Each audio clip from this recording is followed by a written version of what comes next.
Episode के starting में हमें दिखाया जाता है कि सीईओ किसी वॉशरूम में होता है और वो कहता है क्या मुझे उसे कॉल करना चाहिए।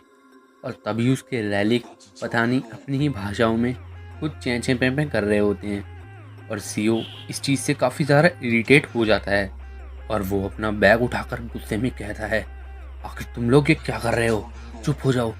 और ये इतना ज़्यादा शोर क्यों मचा रहा है। और वो मुरामासा को उठाकर कहता है क्या तुम हो मुरामासा जो ये सब कर रहे हो। और वो उसे टॉयलेट में फेंक देता है और कहता है लो अब थोड़ी देर इस टॉयलेट वाटर का मज़ा लो और इसे पियो, तब तुम्हें समझ आएगा कि तुम क्या कर रहे थे। और मुरामासा अभी भी उसे कुछ ना कुछ कह रहा होता है अपनी भाषा में। और सीओ इसके बाद अपने हाथ को देखता है जो कि काफ़ी ज़्यादा इंजर्ड हो रखा होता है और वो कहता है देखो इसने मेरा क्या किया। यही एक डोमिनेशन यूज़ करने का ड्रॉबैक भी है। एक आर्टिफैक्ट को और उसकी ताकत को गेन करने के लिए नॉर्मली तो तुम्हें उसके ट्रायल को पास करना होगा, लेकिन जब मैंने उस ट्रायल को इग्नोर किया और फोर्सफुली उस रैली को डोमिनेट किया और उसे ओबे करने के लिए मजबूर किया तो इसकी बदौलत मुझे ये डैमेज मिला। और ये ऐसे ही होता है, जितना स्ट्रॉन्ग एक आर्टिफैक्ट होगा उतना ही ज़्यादा उसका रेजिस्टेंस होगा और उतना ही उसका डैमेज भी। और अगर मैं ऐसे ही आगे कंटिन्यू करता रहा तो मेरी बॉडी इसे नहीं झेल पाएगी ज़्यादा दूर तक। लेकिन इसके अलावा और कोई उपाय भी नहीं है, क्योंकि मैं इन रेलिक्स के साथ अगर डोमिनेशन यूज़ नहीं करता तो ये आगे चलकर मुझे धोखा दे सकते हैं। यानी मेरे पास इसके अलावा कुछ नहीं है करने को। तभी उसके सामने वो स्किल विंडो पॉपअप होती है जिस पे लिखा आता है कि उसने जैसा कि टॉम एग्जिट कर लिया है तो उसे ये ख़त्म करने पर एक रिवॉर्ड मिलने वाला है और उसने अपनी सारी बेसिक स्किल्स भी अनलॉक कर लिए हैं। और ये देखकर सीओ खुश होता है, फाइनली उसे कुछ रिवॉर्ड मिलेगा। और तभी उसके पास दो ऑप्शन आते हैं, तो अपना रिवॉर्ड रिसीव करने के लिए उन दोनों में से चूज़ करना होगा, जिसमें से एक होता है पाथ ऑफ डोमिनेशन और दूसरा होता है पाथ ऑफ एफिनिटी। और ये ऑप्शन देखकर सीओ कहता है ब्रो क्या तुम मुझसे ये कहना चाह रहे हो कि मुझे इन दोनों में से एक चूज़ करना पड़ेगा, वो भी वो जिसे मैं अब आगे चलकर सबसे ज़्यादा यूज़ करने वाला हूँ, क्यों है ना। लेकिन आखिर तुम मुझसे ये क्यों पूछ रहे हो, क्या ये मेरा किसी तरह का टेस्ट है। भले ही मेरा आर्म डैमेज क्यों ना हो गया हो, लेकिन इसका मतलब ये नहीं है कि मैं कोई और पाथ चुनूँगा। मैं सिर्फ पाथ ऑफ डोमिनेशन ही चुनने वाला हूँ। और वो पाथ ऑफ डोमिनेशन को चुनता है और इसके बाद लिखा आता है कि उसका रिवॉर्ड उसे मिल चुका है। लेकिन सीओ को समझ नहीं आ रहा होता कि आखिर वो क्या है, क्योंकि उसको अभी तक उसका रिवॉर्ड नहीं मिला और वो इधर उधर ढूंढ रहा होता है कि शायद कोई चीज़ यहाँ पे आ गई हो जिसमें उसका रिवॉर्ड हो। लेकिन इतना ढूंढने पर भी उसके हाथ कुछ नहीं लगता और वो कहता है आखिर ये क्या हुआ, मुझे तो कुछ भी नहीं मिला। यहाँ कोई तिजोरी विजोरी तो होनी चाहिए, क्यों है ना। और तुम ये किसी तरह के गेम सिस्टम को कॉपी कर रहे हो तो ढंग से तो करो कम से कम। और तभी उसकी जेब में से कुछ निकलता है और उसे वो मिंट जैसा लगता है और उसकी स्किल विंडो बताती है कि वो किसी तरह का कंज्यूमेबल रैलिक है। इससे ज़्यादा उस पर कुछ नहीं लिखा होता। और सीईओ भी देखकर कहता है बस इतना ही बताओगे, ये एक फूड टाइप रैलिक है, कुछ जानकारी तो दो इसकी, क्या मुझे ये खाना चाहिए।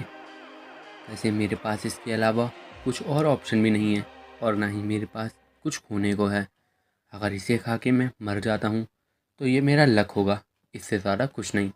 और वो उसे खा लेता है और उस टॉयलेट में से मुरामासा को भी लेके आता है और कहता है चलो तुम्हारा बाथ टाइम ओवर हुआ, अब घर चलने का समय आ गया। और मुरामासा में से बदबू आ रही होती है जिसे सूंघ सियो नहीं पा रहा था बिल्कुल। और वो कहता है अरे यार ये तो काफ़ी गंदी है, मुझे इसे टॉयलेट में नहीं फेंकना चाहिए था।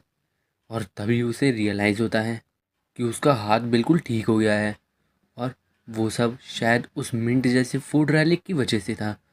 और सीओ कहता है ये मेडिसिन ने तो सही में काफ़ी जल्दी असर किया, मेरा आर्म पूरी तरह से ठीक हो चुका है। तो क्या ये किसी तरह की हीलिंग रैलिक था। अरे वाह, हीलिंग रैलिक तो काफ़ी ज़्यादा रेयर होते हैं और ढूंढने से भी नहीं मिलते। और तभी उसकी उस किल विंडो पे लिखा आता है कि उसने उस पॉइजनस साइड इफ़ेक्ट को अब झेल चुका है और पूरी तरह से रिकवर भी कर लिया है।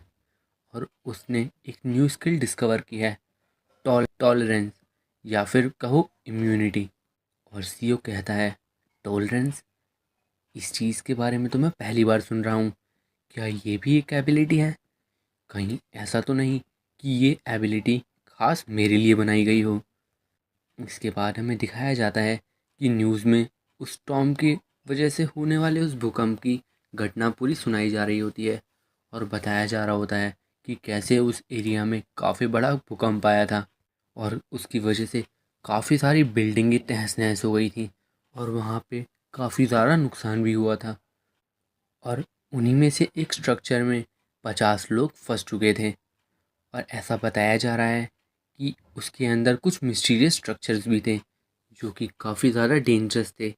और कुछ लोग तो ये भी बता रहे हैं कि वहाँ अलग अलग तरह के ब्लेड्स वगैरह थे जो कि वहाँ दीवारों में से निकल के आ रहे थे। और एक ऐसा सस्पिशियस बंदा भी था जो वहाँ सबको मारना चाहता था। और लोग बता रहे हैं कि वो किसी जैपनीज एक्सकवेशन टीम का मेंबर था। और कोरिया की गवर्नमेंट ने जापानीज़ गवर्नमेंट से कांटेक्ट किया है इसके रिस्पांस में कुछ मांगने को कि आखिर ये सब क्या था। और इस इंसिडेंट की वजह से अब चाइनीज़ और रशियन गवर्नमेंट भी इनको क्रिटिसाइज़ करने लग गए हैं और यूनाइटेड स्टेट गवर्नमेंट ने एक ऑफिशियल अनाउंसमेंट करी है और तभी वो टीवी चैनल बंद कर देते हैं। और इसके बाद हमें दिखाया जाता है कि एक बंदे को काफ़ी बड़े बड़े लोग कुछ सुना रहे होते हैं, हाइट में बड़े नहीं, ओहदे में। और वो कहते हैं, आखिर तुम अपनी रिस्पॉन्सिबिलिटीज से कैसे भाग सकते हो। और वो जैपनीज़ एक्सकेवेशन टीम की बोर्ड मीटिंग होती है जहाँ पे जैपनीज़ एक्सकेवेशन टीम के लीडर को वो बाकी बंदे कह रहे होते हैं। मीडिया अब इसी इंसिडेंट के बारे में बात कर रही है और अब सबको पता लग चुका है इन टॉम्स और आर्टिफैक्ट्स के एग्जिस्टेंस के बारे में। और ऊपर से तुम्हारा वो बंदा वो पता नहीं क्या कर रहा था वहाँ पर और अब वो मर चुका है। उसकी वजह से हमारा पूरा भांडा फूट सकता था। आखिर तुम इसको अब कैसे हैंडल करने वाले हो। और वो लीडर कहता है, मुझे माफ़ कर दीजिएगा, ये काफ़ी अनएक्सपेक्टेड था क्योंकि वहाँ वो कोरियन बंदा जिसकी भविष्यवाणी में बात हुई थी वो आ गया था और उस लीडर का नाम हिरोयुकी मोरी होता है। और तभी फिर से वो दूसरा बंदा कहता है, क्या तुमने नहीं कहा था कि तुम इसे अपनी तरह से हैंडल कर लोगे और कोरियन बंदे को भी संभाल लोगे जैसा कि उस भविष्यवाणी में कहा गया था। और होरी कहता है, हाँ हमने ऐसा ही किया था, लेकिन वहाँ काफ़ी अलग अलग चीज़ें थी जिसकी वजह से हमारा वो प्लान काम नहीं कर पाया, लेकिन अब सब ठीक हो जाएगा सर। अब हम उस फ्यूचर गाइड्स की वजह से उस कोरियन बंदे की लोकेशन के बारे में पता लगा सकते हैं। तभी दूसरे बंदे कहते हैं, लेकिन क्या तुमने नहीं कहा था कि उस फ्यूचर गाइड को किसी के कांटेक्ट में आने पर ही उसकी लोकेशन के बारे में पता लगता है। और लीडर कहता है, हाँ ऐसा ही है, लेकिन जैसा कि आबे उस कोरियन बंदे के कांटेक्ट में आया था तो उसकी वजह से हमारा वो फ्यूचर गाइड हमें बता सकता है उस कोरियन बंदे की लोकेशन। भले ही वो एग्जैक्ट लोकेशन ना बता पाए, लेकिन हम उसकी जानकारी पता लगा लेंगे उसे ट्रैक करके। और हमारे स्कॉलर्स भी इस तरह की सर्च कर रहे हैं जिससे कि वो उस रैलिक को बिना उसके यूज़र के यूज़ कर पाएँ। और TKBM कॉरपोरेशन भी इस रिसर्च में हमारी मदद कर रहा है इसे और तेज़ी से बढ़ाने के लिए। और वो बंदे कहते हैं, ठीक है, हम तुम्हें एक और मौका देते हैं। और होरी कहता है, थैंक यू सर, इस बार हम ज़रूर सफल होंगे और हम उस कोरियन बंदे को एलिमिनेट कर देंगे। इसके बाद हमें सीओ दिखाया जाता है जो कि अपने हाथ को देख रहा होता है और कहता है, टॉलरेंस, यानी इसका मतलब है कि मैं अब रेलिक्स के द्वारा एग्जिट करने वाले पॉइजन से बच सकता हूँ। अरे वाह, ये तो सही में काफ़ी कमाल की बात है क्योंकि रेलिक्स का पॉइजन सच में अपने यूज़र को काफ़ी ज़्यादा हार्म पहुँचाता है। और मेरी प्रीवियस लाइफ में भी एक बार ऐसा समय आ गया था जब एक हीलिंग रैलिक को ढूंढना हमारी सबसे ज़्यादा प्रायोरिटी की चीज़ थी। अगर ये टॉलरेंस सच में मुझे रैलिक्स के पॉइजन से बचा सकती है तो ये काफ़ी ज़्यादा यूनिक एबिलिटी है और ये ज़रूर उस क्रो की ही करामात है। क्यों है ना? करो। आखिर तुम क्या प्लान कर रहे हो? आखिर तुम मुझे ऐसी एडवांटेज देकर क्या गेन करोगे? मुझे जवाब दो। तुम कैसे भी बोल सकते हो, मुझे पता है। तुम काफ़ी तरीक़ों से मुझसे बात कर सकते हो। अपनी वो शाइनी विंडो से ही कुछ तो कहो। और काफ़ी देर शांति के बाद भी वो कुछ नहीं होता वहाँ। और तभी उसे सिंगवू का फ़ोन आता है और सीओ कहता है, तो वहाँ कैसा सब कुछ चल रहा है? और सिंगवू उसे बताता है कि वो सब वहाँ लास वेगास में है। और उसने अटेंडीज़ की लिस्ट चेक करी ऑक्शन, और उसे वहाँ 3 बंदे मिले जिनका नाम जेके है। और ये सुनकर सीओ कहता है, लगता है कि मुझे वहाँ आकर खुद से देखना होगा। और सिंगवू कहता है, तो क्या तुम यहाँ आ रहे हो? और तभी स्किल विंडो पॉपअप होती है जिस पे लिखा आता है कि सीओ को कोई S rank relic user mark कर लिया है और उसका फ्यूचर अब रीड करा जा रहा है। एपिसोड के स्टार्टिंग में हमें किसी प्रिंस शोटोकू की फ्यूचर गाइड के बारे में बताया जाता है। कहा जाता है कि प्रिंस शोटोकू एक पॉलिटिशियन थे एंशियंट जापान के, और ऐसा भी माना जाता है कि उन्होंने एक फ्यूचर गाइड लिखी थी अपने ऑफिस में ही। भले ही इसका कोई भी एविडेंस नहीं था कि वो गाइड सच में कभी एग्जिस्ट करती थी या नहीं, लेकिन बाकी एंशियंट बुक में इसकी मेंशन करी गई थी। और ऐसा कहा गया था कि ये एक लेजेंडरी आइटम है और इसकी काफ़ी स्टोरियाँ भी बनी थी। और ऐसा भी कहा जाता है कि इस रैलिक ने खुद को ह्यूमन सोसाइटी से एकदम छुपा कर रखना चुना, और इसी वजह से ये कभी भी किसी के सामने नहीं आई थी। और ये रैलिक अपने लिए डॉम बनाने की बजाय अपने ओनर को खुद से चुनती है। और हमें दिखाया जाता है कि एक लड़की के सामने वही फ्यूचर डायरी पड़ी हुई होती है और वो उसे उठाकर कहती है, ये क्या है? ये तो काफ़ी गंदी हो रखी है।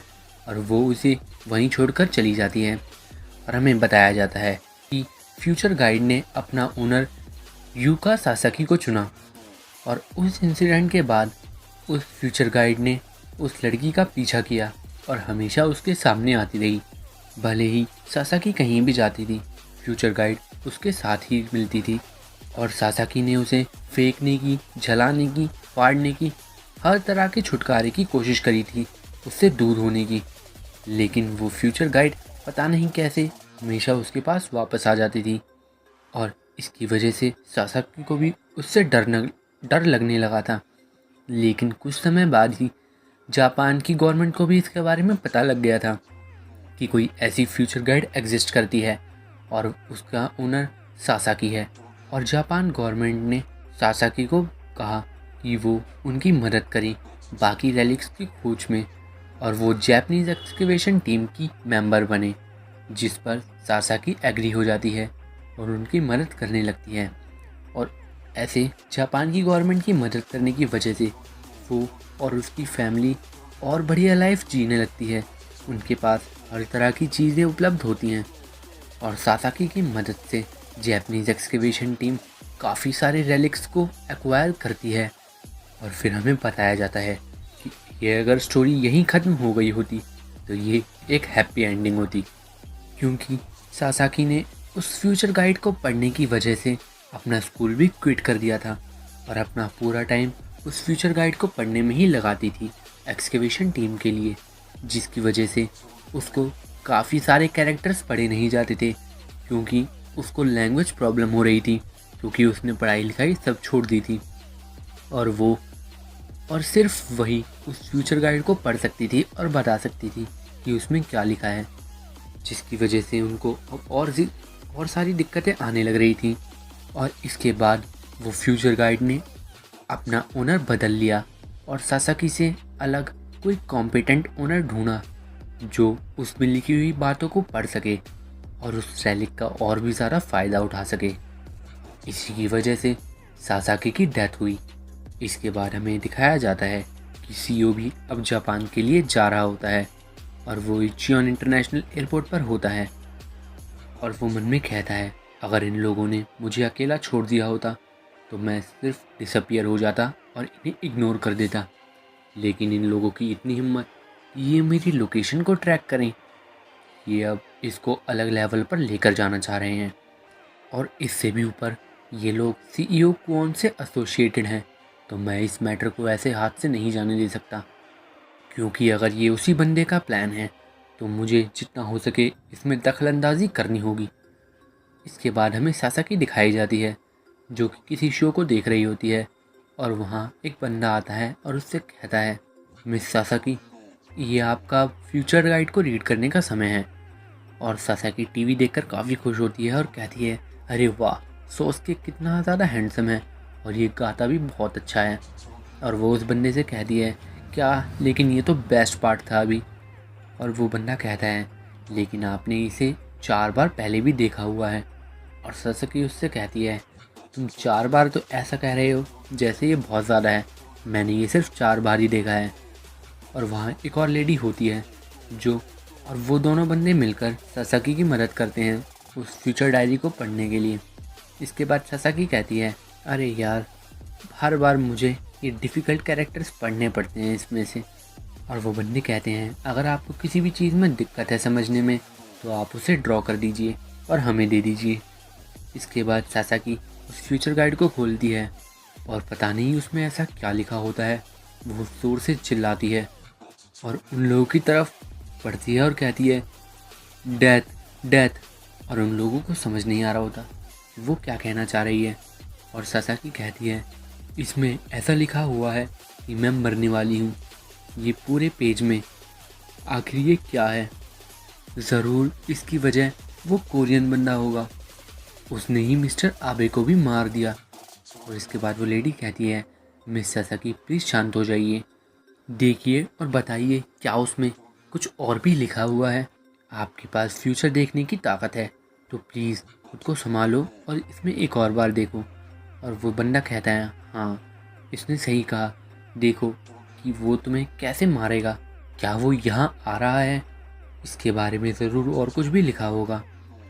और सासाकी कहती है, हाँ, मैं फ्यूचर देख सकती हूँ, मैं ऐसे हार नहीं सकती। इसके बाद हमें हानेडा एयरपोर्ट दिखाया जाता है जहाँ पर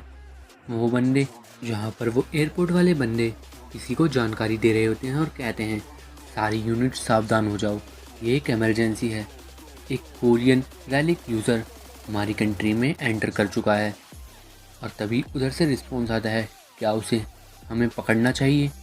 और फिर वो एयरपोर्ट वाले कहते हैं, नहीं, उसे आने दो, हम उसकी सारी मूवमेंट को मॉनिटर कर रहे हैं उस फ्यूचर गाइड की वजह से।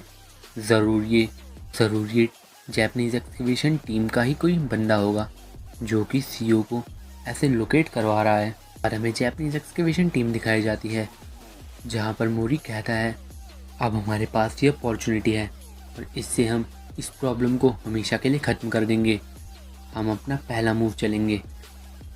इसके बाद हमें सीईओ दिखाया जाता है जो कि कहीं पर सुशी खा रहा होता है और वो कहता है, अरे वाह, जैसा कि मैंने सोचा था, एक ऑथेंटिक जापानीज़ शेफ़ द्वारा बनाई गई सुशी सबसे बेस्ट होती है। चलो इसको छोड़ो, आखिर ये लोग मुझ पर कब अटैक करने वाले हैं, मैं इन्हें हर तरह से प्रोवोक कर रहा हूँ। और हमें दिखाया जाता है कि सीईओ ने एक डायरी में ऐसा लिखा होता है कि सासाकी मरने वाली है। और वो कहता है, ऐसा तो हो ही नहीं सकता कि वो लोग यहाँ नहीं आएंगे, क्योंकि वो फ्यूचर गाइड अपने ओनर को ऐसे थ्रेटनिंग सिचुएशन में आगाह ना करे, ये तो हो ही नहीं सकता। उसने यूका सासाकी को अब तक कोई ना कोई अंदाज में बता ही दिया होगा कि मैं यहाँ आ गया हूँ, और इस चीज़ ने टेंशन को अट्रैक्ट ज़रूर किया होगा। और वैसे भी वो मुझे प्रॉपरली मार्क नहीं कर पा रहे थे, तो अब ये उनके लिए अच्छा समय है मेरी लोकेशन को पिनपॉइंट करने का। और मैंने जानबूझ के अपनी मूवमेंट भी स्लो रखी जिससे वो मेरा पीछा भी कर पाएँ। जैपनीज़ टीम तक यहाँ आ गई होगी और हमें दिखाया जाता है कि उसके कमरे के बाहर ही वो लोग खड़े हुए होते हैं, जिसमें से एक शेफ़ और 2 कोई एजेंट जैसे होते हैं। और एक बंदा कहता है, तुम शोर कम करो, बहुत ज़्यादा चिल्ला रहे हो तुम। और शेफ़ कहता है, मुझे माफ़ करना। और हमें दिखाया जाता है कि वहाँ सासाकी भी होती है जो कि किसी शेफ़ जैसे रूप में ही होती है। और वो शेफ़ उससे कहता है, सासाकी, क्या तुम रेडी हो? और वो कहती है, नहीं, क्या तुम सही में चाहते हो कि मैं उसके पास जाकर ये दूँ? वो यहाँ मुझे मारने आया है, तो आखिर मुझे वहाँ क्यों जाना हो चाहिए? और शेफ़ उससे कहता है, तुम्हें बस उससे आई कांटेक्ट बनाना होगा और तुम इसके बाद बाहर आ जाना जल्दी से। इस तरह से हम उसे कम्प्लीटली मार्क भी कर पाएंगे और उसकी हर मूवमेंट को ट्रैक कर पाएंगे फ्यूचर गाइड की सहायता से। और हमें ये भी पता लग जाएगा कि वो क्या करने वाला है। और वैसे भी वो नहीं जानता कि तुम कैसी दिखती हो। और चिंता मत करो, हम लोग यहाँ बाहर ही हैं तो तुम्हें कुछ नहीं होगा। और सासाकी कहती है, हाँ सही है, चलो मैं ये काम करती हूँ। और वो एंटर करने जा रही होती है और मन में कहती है, उन लोगों ने मुझे कहा था चाहे किसी की कोई भी एबिलिटी हो, लेकिन मेरी एबिलिटी फ्यूचर देखने की सबसे ज़्यादा स्ट्रॉन्ग है, तो यहाँ मेरे पास अपर हैंड है। और वैसे भी वो नहीं जानता मैं कैसी दिखती हूँ। और उसके बाद वो एंटर करती है और कहती है, आपका ऑर्डर आ गया है। और जैसे ही वो सीईओ को देखती है वो उस पर फ़िदा हो जाती है और काफ़ी हैरान होती है। कहती है, ये तो काफ़ी हैंडसम है, ये तो सोसुके से भी ज़्यादा अच्छा है। अरे यार भगवान, क्या ये लोग इसे मारने वाले हैं? ये तो काफ़ी बुरा है। और वो सीईओ की ही देख रही होती है और सीईओ भी समझ जाता है कि यही वो फ्यूचर गाइड यूज़र है। और वो अपने मुरामासा की तरफ हाथ बढ़ा रहा होता है और मन में कहता है, मैं काफ़ी इम्प्रेस हुआ कि ये मुझसे यहाँ अकेले में मिलने आई। और उनकी इन एक्टिविटी को एक्सकेवेशन टीम कैमरे पर देख रही होती है। और एक बंदा कहता है, ये बंदा वेपन निकालने वाला है। तभी दूसरा बंदा कहता है, सासाकी को बाहर बुलाओ, वो डेंजर में है। और वो शेफ़ कहता है, अरे यार ये क्या कर रही है, मैंने कहा था कि आई कांटेक्ट करने के बाद ये बाहर आ जाए। और दूसरा बंदा कहता है, ये तो काफ़ी ज़्यादा फ्रस्ट्रेटिंग है, आखिर वो सोच कर रही है। और तभी सासाकी उस गेट को बंद करके उसके साथ बैठ जाती है और सीईओ से कहती है, हे क्या मैं तुम्हारी एक फ़ैन बन सकती हूँ? क्या तुम्हें इससे कोई प्रॉब्लम है? और सीईओ मन में कह रहा होता है, अरे यार मैंने खुद को इस मुसीबत में डाल लिया। और सासाकी कहती है, लेकिन तुम एक सेलिब्रिटी नहीं हो, तो क्या ये ठीक होगा? और वो एक्सकेवेशन टीम वाले बंदे समझ नहीं पा रहे होते कि सासाकी क्या करना चाह रही है और उसने एक गेट क्यों बंद कर लिया। और तभी एक बंदा कहता है, देखो वो उससे बात कर रही है, लगता है कि ये उसे सेड्यूस करना चाहती है। तभी पहला बंदा कहता है, क्या तुम श्योर हो? कैप्टन मोरी से कंफर्म करो, क्या ये उनके ऑर्डर पर हो रहा है? और सीईओ फिर कहता है, तुमने क्या कहा? और सासाकी कहती है, मैं तुमसे बात करना चाहती थी, तुम मुझे समझ रहे हो ना? और वो कुछ फ़ोन पे टाइप करती है इंग्लिश में और सीईओ को दिखाती है। और उसकी इंग्लिश काफ़ी बेकार होती है, लेकिन सीईओ को आइडिया लग जाता है कि वो क्या कहना चाह रही है। और वो मन में कहता है, मैं समझ तो रहा हूँ ये क्या कहना चाह रही है, लेकिन आखिर ये क्या कर रही है सही में? क्या इसे नहीं पता कि ये किस सिचुएशन में फंसी हुई है अभी? चलो कुछ भी हो, शायद ये मेरे लिए ही बेनिफिट होगा। और सीईओ भी उस पर टाइप करता है कुछ, जिसे देखकर सासाकी खुश हो जाती है। तभी हमें गेट के बाहर वाले बंदे दिखाए जाते हैं, जिनमें से वो एजेंट वाला कहता है, क्या तुमने कुछ सुना? और शेफ़ कहता है, नहीं। तभी वो गेट बाहर टूटता है और उसमें से काफ़ी सारा सामान गिरता है और सीईओ की वो रोप रेलिक भी बाहर आती है, जो कि उन सभी बंदों को पकड़ लेती है। और वो बंदे हैरान होते हैं कि आखिर इतनी जल्दी से ये सब क्या हुआ। इसके बाद सीईओ सासाकी के साथ बाहर आता है और सीईओ उन बंदों को देखकर कहता है, मुझे पता था कि तुम सब लोग ऐसा कुछ ज़रूर करोगे, तो मैंने पहले इसी ही रोप को सेट किया हुआ था। और वो सासाकी से कहता है, चिंता मत करो, ये सिर्फ बंधे हुए हैं ताकि ये हम दोनों को इंटरफेयर ना कर पाएँ। तो चलो अब हमें अपनी डेट पर जाना चाहिए। और ये कहकर वो वहाँ से सासाकी को ले जाता है। सही में सीईओ तो मज़े ले रहा है। और इसी के साथ एपिसोड एंड हो जाता है। एपिसोड की स्टार्टिंग में हमें सीईओ और सासाकी के बीच हुई उस कॉन्वर्सेशन को दिखाया जाता है, जहाँ सीईओ सासाकी से लिखता है, क्या हमें यहाँ से भागकर कहीं जाना चाहिए? और सासाकी कहती है, क्या तो तुम्हें जापानीज़ बोलनी आती है? और सीईओ कहता है, हाँ थोड़ी थोड़ी, लेकिन ये बताओ तुम यहाँ अकेली नहीं आई, क्यों है ना? और मुझे लगता है कि तुम्हारे साथ कुछ सोल्जर्स भी आए हुए हैं। और सासाकी कहती है, हाँ। इसके बाद सीईओ उससे कहता है, वो लोग मुझे पसंद नहीं करते, तो मुझे नहीं लगता कि वो मुझे तुम्हारे साथ यहाँ से निकलने देंगे, और वो काफ़ी बोरिंग भी हैं, क्यों है ना? और मैं जानता हूँ कि उन्होंने तुम्हें काफ़ी सारे काम भी करवाए होंगे, हर रोज़ वो तुम्हें बहुत परेशान करते होंगे। और सासाकी कहती है, हाँ तुमने बिल्कुल सही कहा। और सीओ सासाकी के सर पे हाथ रख कर कहता है, ठीक है तो चलो हम दोनों यहाँ से साथ में भाग लेते हैं और उनके लिए थोड़ी सी मुसीबत पैदा करते हैं। और ध्यान रखना, मेरे करीब रहना, ठीक है। और सासाकी को ये बहुत अच्छा लग रहा होता है और वो मन में कहती है, ये तो बिल्कुल भी स्कैरी नहीं है। इसके बाद हमें दिखाया जाता है कि वो कैसे वहाँ से निकल लेते हैं उन सभी बंदों को बंदी बना के। और सासाकी मन में कह रही होती है, ऐसा तो हो ही नहीं सकता कि ये बंदा मुझे मारेगा, है ना। इसके बाद वो लोग वहाँ से निकल जाते हैं और सासाकी अभी भी काफ़ी कुछ सोच रही होती है और वो मन में कहती है, अब जब मैंने इससे आई कांटेक्ट बना लिया है तो मैं इसका फ्यूचर देख पाऊँगी, तो मेरे पास अभी भी अपर हैंड है। सीओ इसके बाद कहता है, इतना दूर ठीक रहेगा।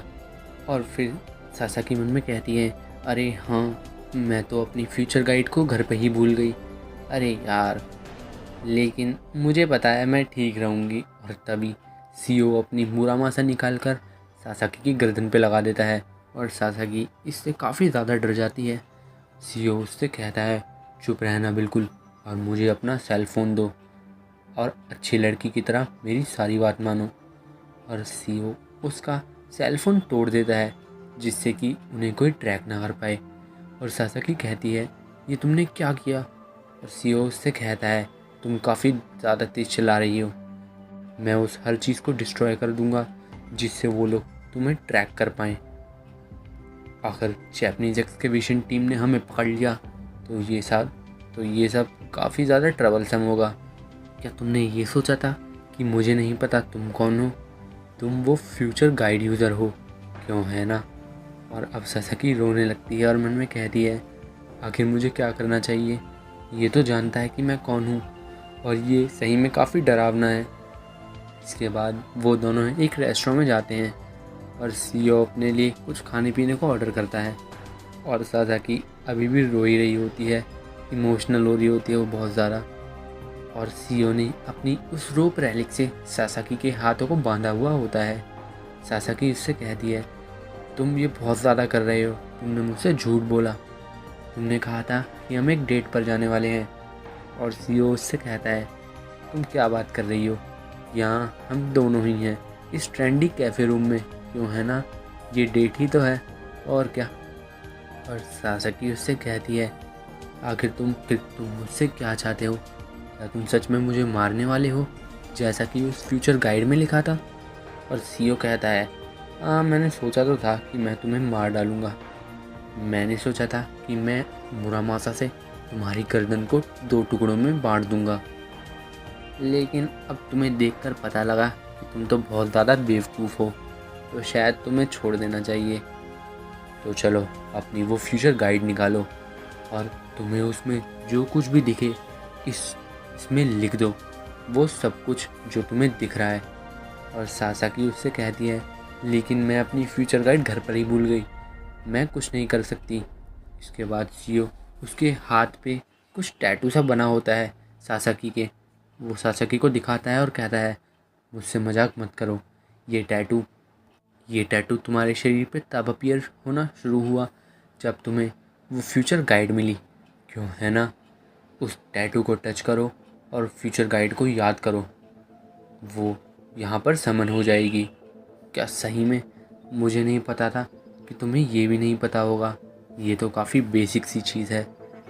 और इसके बाद सासाकी वैसा ही करती है जैसा कि सीओ ने उससे कहा होता है, वो उस टैटू पर टच करती है और फ्यूचर गाइड को याद करती है। और तभी अचानक से फ्यूचर गाइड उसके सामने आ गिरती है और सीओ उससे कहता है, लो अब इस फ्यूचर गाइड में जो कुछ लिखा हुआ है उसे मेरे लिए इस नोटबुक में लिख दो, और अगर तुमने एक भी लाइन मिस करी तो मैं तुम्हें मार डालूँगा। तब तक मैं अपना ये ऑर्डर किया हुआ खाना खाता हूँ, सुंदे खाता हूँ। इसके बाद सासाकी सब कुछ लिखने लगती है जो भी उसे उस फ्यूचर गाइड में दिख रहा होता है। और सीओ भी अब थोड़ा आराम सा कर रहा होता है। तभी सीओ सासाकी को रुका हुआ देखकर कहता है, तुम्हारी स्पीड स्लो क्यों हुई। और सासाकी कहती है, मेरे हाथ दुख रहे हैं, आखिर मुझे और कितना लिखना होगा। सीईओ उससे कहता है, जितना हो सके उतना लिखो। इसके बाद सासाकी कहती है, लेकिन मैं तुम्हें ये फ्यूचर गाइड दे सकती हूँ, फिर तुम इसमें से खुद पढ़ लेना, इसमें क्या लिखा हुआ है, प्लीज़ मुझे छोड़ दो। और सीईओ उससे कहता है, नहीं, मुझे इसमें कोई इंटरेस्ट नहीं है, बस चुपचाप लिखती रहो और ज़्यादा बात मत करो। और सीईओ मन में कहता है, अगर मैं तुमसे ये गाइड ले सकता तो मैंने ये पहले ही ले ली हुई थी। ये गाइड एक रैंक एस रैलिक है और ये सही में काफ़ी ज़्यादा हाई ग्रेड रैलिक है, और अगर मैं इसे डोमिनेट करने का ट्राई भी करता हूँ तो इसके कॉन्सिक्वेंस काफ़ी ज़्यादा होंगे और मुझे इसकी भारी पेनल्टी भरनी पड़ सकती है। और जब मैंने वो लोअर रैंक मुरामासा को डोमिनेट करा था तभी मुझे इतना ज़्यादा डैमेज आया था, तो मैं तो सोच भी नहीं सकता कि मैं अगर इस फ्यूचर डायरी को डोमिनेट करूं तो मेरा हाथ ही नहीं, पता नहीं क्या क्या अफेक्ट होगा, ये मुझे तबाह कर सकती है। और वैसे भी मेरे पास कोई हीलिक रैलिक भी नहीं है अभी। इसके बाद हमें दिखाया जाता है कि उस रेस्टोरेंट में जैपनीज एक्सकेवेशन टीम आ जाती है और मोरी अपनी पूरी गैंग लेकर आया हुआ होता है सोल्जर्स की।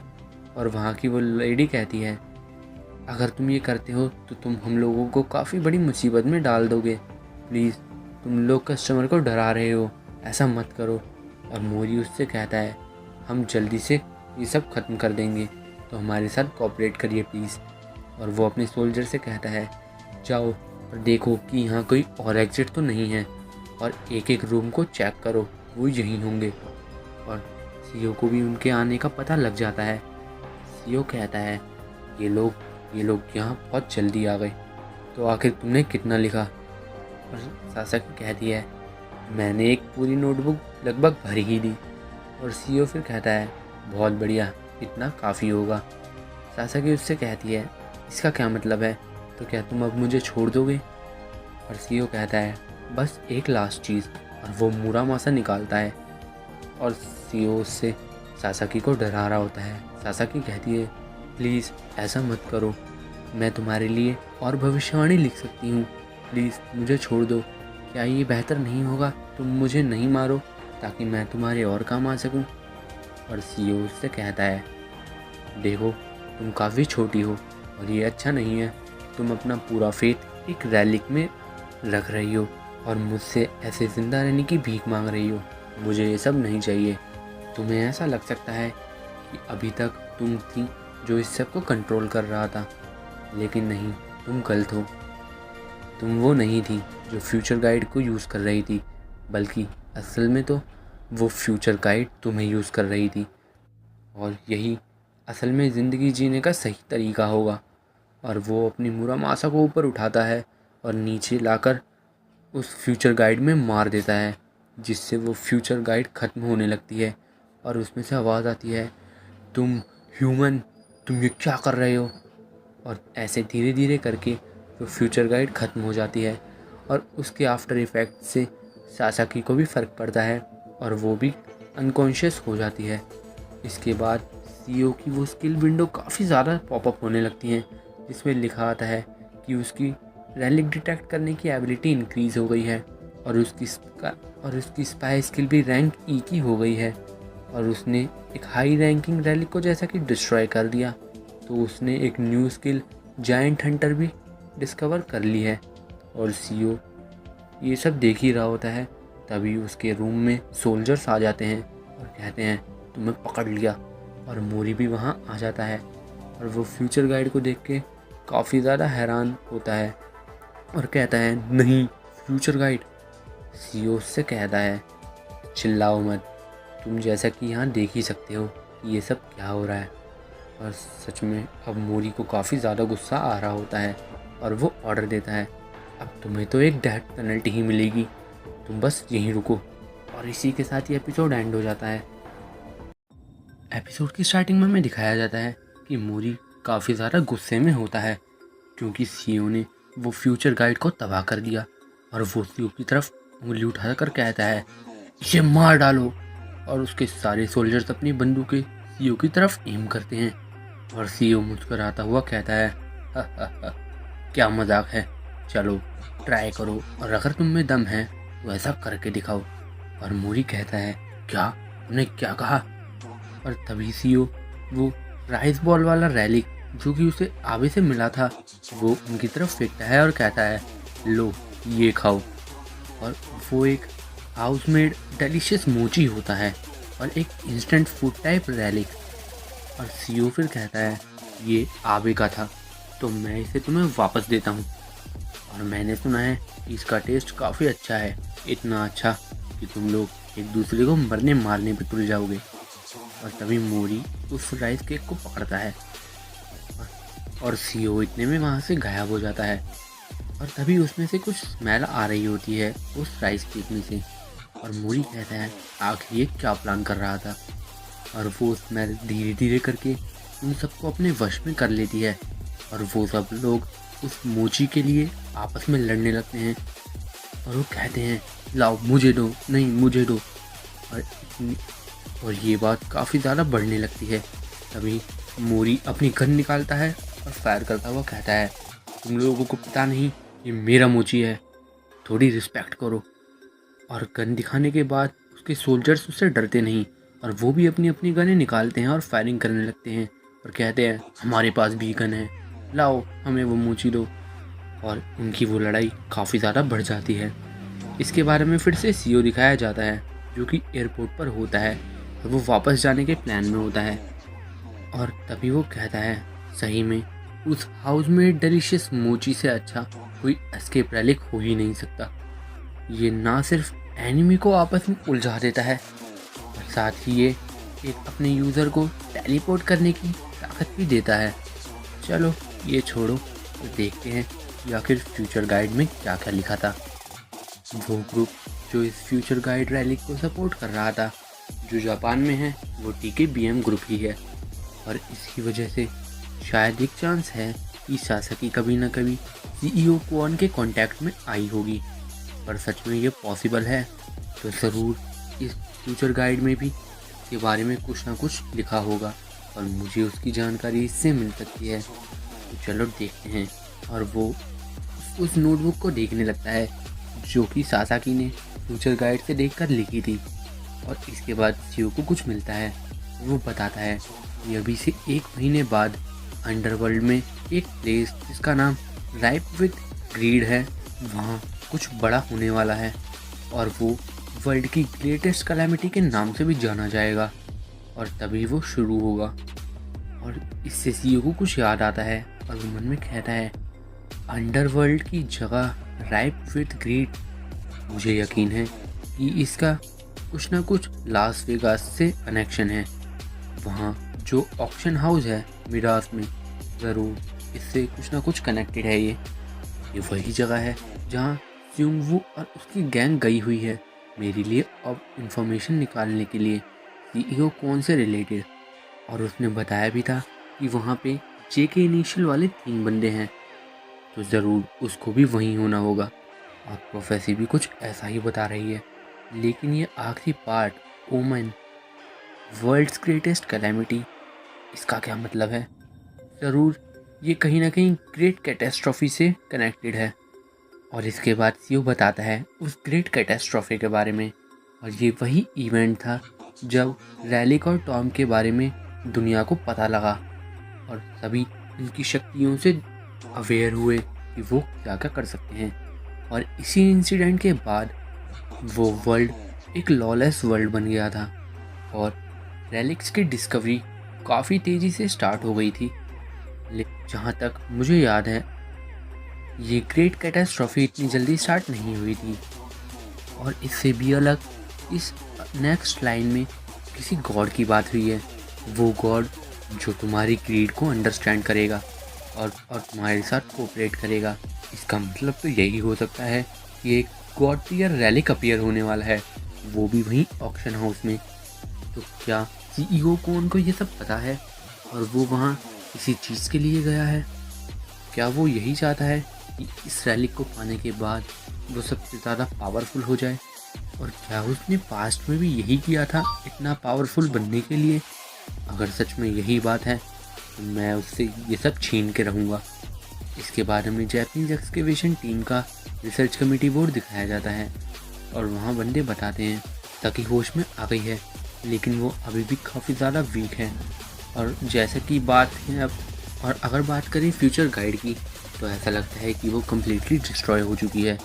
और तभी वहाँ बोर्ड मीटिंग मेंबर कहते हैं, और ये सब जब वहाँ पर हो रहा था तो कैप्टन मोरी और उसका पूरा ग्रुप आपस में गन फायरिंग कर रहे थे और लड़ रहे थे, और वो इसकी बदौलत इंजर्ड भी हो गए और अब वो आउट ऑफ कमीशन भी हैं, क्यों है ना। और वो सोल्जर बंदा कहता है, हाँ सर बिल्कुल ऐसा ही है। तभी एक बंदा खड़े होकर कहता है, क्या ये कोई सेंस भी बनाता है? क्या तुम्हें सही में लगता है ये सब जोक है? और वो उन सब पर और उस सोल्जर पे खासकर बहुत ज़्यादा भड़क रहा होता है। और उनकी ये सारी बातें एक लेडी भी बाहर से सुन रही होती है और वो किसी से फ़ोन पर होती है और वो कहती है, ये कंफर्म हो चुका है कि फ्यूचर गाइड अब डिस्ट्रॉय हो चुकी है और जैपनीज डिफेंस फोर्स ने भी काफ़ी सारा डैमेज सफ़र किया है। और अभी दूसरी साइड से रिस्पॉन्स आता है, क्या तुम सही हो? बड़ा बुरा हुआ। और तुम कह रही हो कि सिर्फ एक बंदे ने ये सब किया? और वो लड़की कहती है, हाँ सुनने से तो ऐसा ही लग रहा है। और दूसरी तरफ से फिर से रिस्पॉन्स आता है, आखिर वो बंदा था कौन? अब हमें क्या करना होगा? और वो लड़की कहती है, क्या मुझे इस लॉस का बदला लेना चाहिए? और हमें बंदा दिखाया जाता है जो कि TKBM ग्रुप का ही होता है और वो कहता है, बदला नहीं, इसकी कोई ज़रूरत नहीं है। और वो लड़की कहती है, लेकिन इस फ्यूचर गाइड रिसर्च प्रोजेक्ट पर हमने जितना भी पैसा लगाया था वो सब अब वेस्ट हो चुका है और ये सही में काफ़ी ज़्यादा अमाउंट था। और वो बंदा कहता है, हाँ ये तो सच है, लेकिन एक और बार सोचो, अगर इस बंदे में इतनी ताकत है कि ये उस फ्यूचर गाइड को भी आसानी से डिस्ट्रॉय कर सकता है, तो यानी सही में ये बंदा बहुत ज़्यादा ताकतवर है। और क्या ये ज़्यादा अच्छा नहीं होगा कि हम इसे अपनी टीम में रिक्रूट कर लें? वो लड़की ये सुनकर कहती है, लेकिन इस बंदे ने उस फ्यूचर गाइड को, जो कि एक एक्सट्रीमली वैल्यूएबल प्रोफेटिक रैलिक है, उसको इतनी आसानी से डिस्ट्रॉय कर दिया, वो भी बिना किसी हेजिटेशन के। क्या होगा अगर ये यही चीज़ हमारी कंपनी के साथ भी करता है और हमारे यहाँ के सारे रैलिक्स को तबाह कर देता है? और उससे भी बुरा तो तब होगा अगर ये बंदा हमारे प्रेसिडेंट के रैलिक्स को भी ख़त्म कर देता है। उसके बाद क्या? और वो बंदा कहता है, नहीं इसकी चिंता मत करो, क्योंकि हम उसे काफ़ी अच्छा अमाउंट पे करेंगे। हमें ऐसी कोई भी प्रॉब्लम नहीं है जो मनी सॉल्व ना कर सके। तो तुम्हें बस इतना करना है कि तुम उस बंदे पर नज़र रखो कि वो क्या कर रहा है। इसके बाद हमें अमेरिका में लास वेगास दिखाया जाता है और सीईओ एक रेस्टोरेंट में आराम से बैठा होता है और सियोंगवू का इंतज़ार कर रहा होता है। और वो कहता है, आखिर ये लोग इतने लेट क्यों हैं? तभी उसे कुछ चिल्लाने विल्लाने की आवाज़ आती है और हमें दिखाया जाता है कि सियोंगवू और उसका दोस्त आ गए होते हैं वहाँ, लेकिन वो रेस्टोरेंट वाले बंदे उसे अंदर नहीं आने दे रहे होते और वो एक दूसरे से कम्युनिकेट भी नहीं कर पा रहे होते, क्योंकि रेस्टोरेंट वाला जैपनीज़ होता है और सियोंगवू और उसका दोस्त कोरियन। जैसे तैसे करके सीईओ के पास आते हैं और वो रेस्टोरेंट वाला बंदा भी। और सीईओ उनसे कहता है, आखिर तुम 30 मिनट लेट क्यों हो? और सियोंगवू कहता है, वो इसकी वजह से, क्योंकि ये बंदा हमें अंदर ही नहीं घुसने दे रहा था। और तभी वो रेस्टोरेंट वाला बंदा कहता है, सर ये मिडास ऑक्शन हाउस है, यहाँ पर सिर्फ ऑक्शन अटेंडीज ही एंटर कर सकते हैं, तो अगर आप उनमें से एक नहीं हैं तो प्लीज़ बाहर जाइए।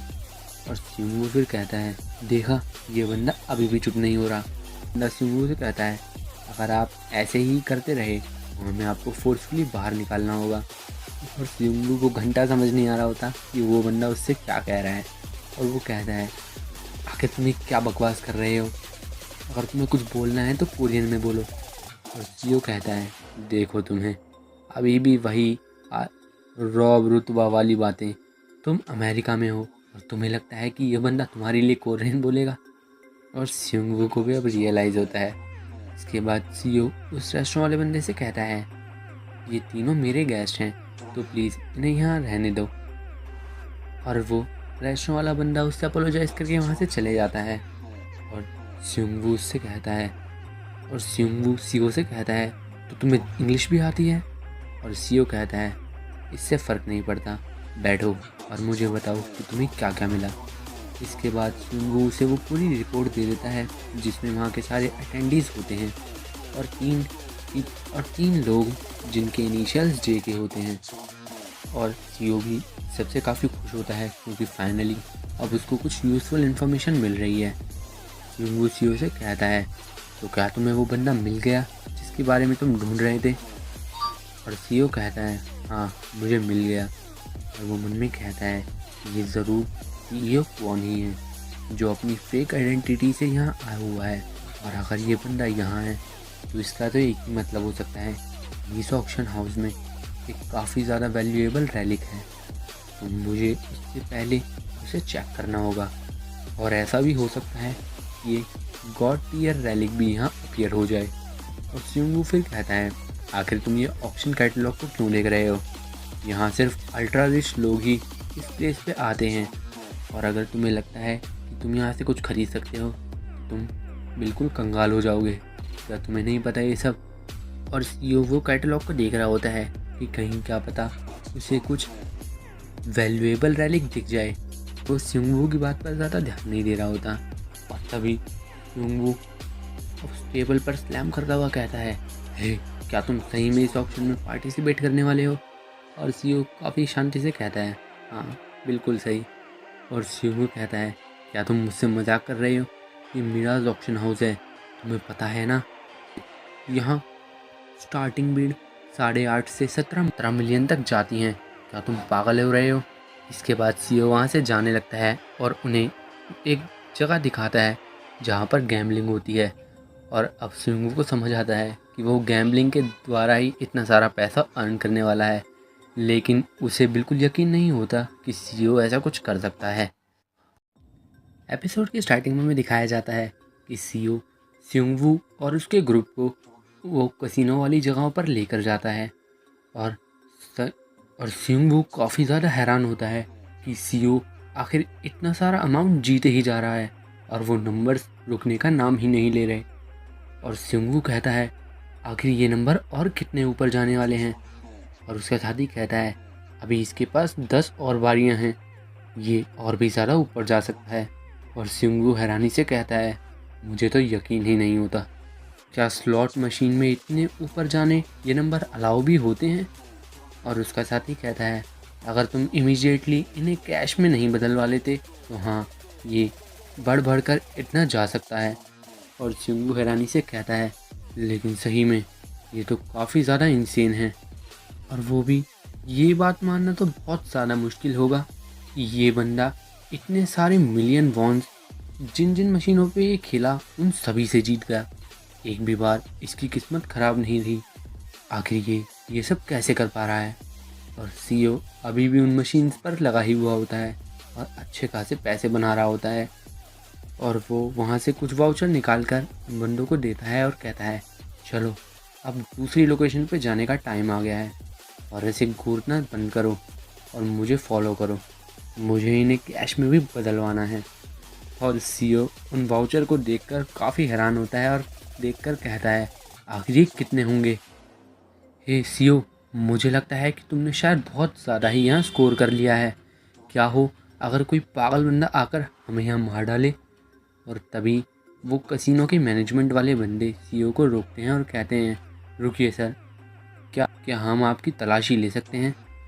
बात यह है कि आज तक कोई भी बंदा हमारे यहाँ इतना ज़्यादा जैकपॉट नहीं जीता है, तो हमें इसमें कुछ गड़बड़ी लग रही है। सीईओ कहता है, ठीक है, तुम्हें जो करना है तुम कर सकते हो, लेकिन तुम्हें मुझ पर से कुछ भी नहीं मिलेगा। और इसके बाद वो बंदा सीईओ की पूरी जांच पड़ताल करता है, लेकिन उसे सीईओ से कुछ भी नहीं मिलता। लेकिन सीईओ के हाथ में कुछ होता है जिसे देखकर वो बंदा कहता है, सर ये क्या चीज़ है? और सीईओ बताता है, ये बस एक सोवेनियर है जो मैंने अभी कुछ समय पहले ही ख़रीदा था, ये मुझे देखने में काफ़ी बढ़िया लगा था इसलिए मैंने ये ख़रीद लिया था, क्योंकि इसकी ये गोल्ड वाली शेड मुझे बढ़िया लग रही थी। और वो मैनेजमेंट वाला बंदा कहता है, हाँ ये तो कोई आम सोवेनियर ही है।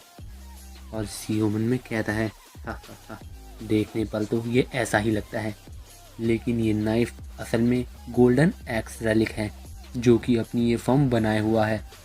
और वो गोल्ड एक्स रैलिक कहता है, आखिर मुझे इस एम्बेरसिंग फॉर्म में और कितनी देर रहना होगा। मास्टर प्लीज़ कुछ करिए।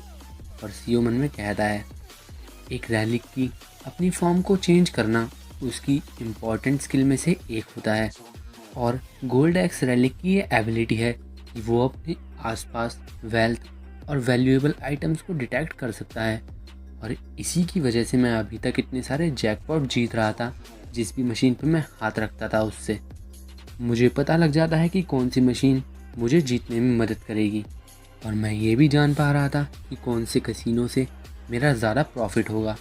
और मैं इसी की मदद से अभी तक इतना ज़्यादा आगे बढ़ रहा था। और इसके बाद वो मैनेजमेंट वाला बंदा कहता है, मुझे माफ़ करना सर, लगता है आप बस बहुत ज़्यादा लकी हैं। और सिंगू ये सब देखकर कहता है, सही में तुमसे तो इन्हें कुछ भी नहीं मिला, ये तो सही में काफ़ी गज़ब है। आखिर तुम्हारी ये सक्सेस का राज क्या है। और ये स्टाफ वाले भी अब इन मशीनों को चेक कर रहे हैं कि कहीं इनमें तो कोई गलती नहीं। मैंने ये ऐसा होता कभी भी नहीं देखा आज तक। और सीईओ ये सुनकर कहता है, इसका तो यही मतलब है कि अब हमें दूसरे कैसीनो में जाना होगा और वहाँ अपना लक आजमाना होगा। और इतनी छोटी छोटी बातों पर इम्प्रेस होना बंद करो। इसके बाद सिंगू कहता है, ओए सीईओ बताओ ना, मुझे तुम्हारा सीक्रेट क्या है। और इसके बाद सीईओ कैश काउंटर पे जाकर अपने वो वाउचर दे देता है और कहता है, मुझे इसके बदले कैश दे दो। और वो लेडी वहाँ इतने सारे वाउचर देख के हैरान होती है और कहती है, सर आपको शायद पहले हमारे वीआईपी रूम में लेकर जाना होगा, हमें थोड़ी सी देर दीजिए बस। और सीईओ कहता है, नहीं इसकी ज़रूरत नहीं है, मुझे जल्दी से मेरा कैश दे दो। इसके बाद सीईओ और सिंगू के वो दोस्त वगैरह कहीं पर खाना पीना कर रहे होते हैं। और सिंगू इतना सारा पैसा देखकर कहता है, भाई साहब मैंने तो आज तक इतना सारा पैसा अपनी लाइफ में पहले कभी नहीं देखा था। ये तो अगर हम कुछ भी ना करें तब भी हमें आराम से हमारी ज़िंदगी बिताने में मदद करेगा, और बिना कुछ करे हम बढ़िया जीवन काटेंगे अपना। और उसका दोस्त कहता है, हम अमीर हो गए, हम सही में अमीर हो गए। और सीईओ फिर कहता है, मुझे लगता है कि तुम लोगों को कुछ मिसअंडरस्टैंडिंग हो रही है, ये पैसा तुम्हारा नहीं है। और सीईओ और सिंगू कहता है, हाँ हम ये जानते हैं, लेकिन सही में ये तो बहुत सारा पैसा है। सीईओ क्या तुम्हें सही में इस ऑक्शन में पार्टिसिपेट करना है? ये क्यों ना तुम बिना इसमें पार्टिसिपेट किए इतने सारे पैसे को लेकर घर चले जाओ। और सीईओ कहता है, नहीं। और सिंगू फिर कहता है, लेकिन यार इतना सारा पैसा, तुम इतने सारे पैसे से कुछ भी कर सकते हो, तुम अपनी लाइफ में जो चाहो वो इससे ले सकते हो, तो आखिर ये क्यों करना चाहते हो तुम? और सीईओ मन में कहता है, क्योंकि मेरा गोल उस रैलिक को एक्वायर करना है जो इस ऑक्शन हाउस में मिलने वाला है, जो कि काफ़ी ज़्यादा वैल्यूएबल होने वाला है। और मैं सीईओ कॉन के अगेंस्ट कम्पीट भी करना चाहता हूँ, जिसकी वजह से मुझे और थोड़ा पैसा लगेगा। इसके बाद ये उनसे कहता है, जल्दी ये खाना पीना ख़त्म करो, मुझे अभी एक और राउंड के लिए कैसीनो जाना है। और ये सुनकर सिंगू हैरान होता है, क्या और बार? और गोल्डन एक्स रैलिक कहती है, और गोल्ड एक्स रैलिक कहता है, मैं मनी को स्मेल कर सकता हूँ। मास्टर आप मुझे मेरी ओरिजिनल फॉर्म में कब वापस लाएंगे? चलो कुछ भी हो, मुझे ये कैसीनो की स्मेल, ये डिस्पेयर की स्मेल बहुत ज़्यादा पसंद आ रही है। और सीईओ फिर कहता है, ना ये लुढ़कने लोटे वाला अंदाज बंद करो, जल्दी से मुझे बताओ कि मुझे अपना अगला जैकपॉट कौन सी मशीन से मिलेगा। और इसके बाद वो एक्स रैलिक ढूंढने लगता है कि कहाँ से उनका ज़्यादा मुनाफा होगा। तभी सीईओ की स्किल विंडो फिर से पॉपअप होती है और उस पर लिखा होता है कि वो उस जगह पर पहुंच गए हैं जहां पर उसका रैलिक काफ़ी ज़्यादा एंजॉय कर पाएगा, और उसकी स्पाई स्किल भी बढ़ चुकी है अब। इसके बाद सीईओ कहता है, भले ही कैसीनोज एक बढ़िया प्लेस हों मनी अर्न करने के, लेकिन यहाँ एक प्रॉब्लम होती है। एक बैटलफील्ड की तरह दूसरा बंदा हमेशा यहाँ दुख ही पाता है। एक बंदा खुश हो सकता है, लेकिन उसके बदले दूसरे बंदे बहुत ज़्यादा दुखी होते हैं। और ऐसी जगहें जहाँ पर ह्यूमंस को दुख दर्द बहुत ज़्यादा होता है, ये जगहें रैलिक्स के लिए बहुत ज़्यादा अच्छी होती हैं। और मुझे इन रैलिक्स को ऐसी अच्छी जगहों पर ले जाने का मन तो नहीं करता, लेकिन मेरे पास और कुछ उपाय भी नहीं है, मुझे पैसा चाहिए यहाँ से। और तभी एक बंदा वहाँ आता है और कहता है, सीओ, आखिर तुम्हारे इस बैग में क्या है? आखिर ये इतना हिलडुल क्यों रहा है? और हमें दिखाया जाता है कि उसमें वो सिल्वर एक्स रेलिक होता है और वो कहता है वो आ रहा है, वो बहुत जल्दी आ रहा है। और हमें बताया जाता है कि गोल्डन एक्स रैलिक में ये एबिलिटी है कि वो वेल्थ कहाँ है उसके बारे में पता लगा सकता है, जबकि सिल्वर एक्स रैलिक के पास ये एबिलिटी है कि वो ये बता सकता है कि उसके ओनर के आसपास कोई एनिमी है जो कि उनके लिए एक थ्रेट बन सकता है। और सीईओ उसके ऐसे बिहेवियर को देखकर कहता है आखिर ये ऐसी क्यों रिएक्ट कर रहा है। और तभी हमें दिखाया जाता है कुछ बंदे आपस में कुछ पैसों के लिए लड़ रहे होते हैं और उनके वो कसिनो वाले कॉइन्स भी वहाँ गिर जाते हैं और उनकी ये लड़ाई बहुत ज़्यादा बढ़ रही होती है। तभी स्युंगवू के पीछे एक वेटर जैसा बंदा आता है जो उसे मारने के लिए आ रहा होता है, लेकिन उसका असली निशाना स्युंगवू नहीं बल्कि सीओ था।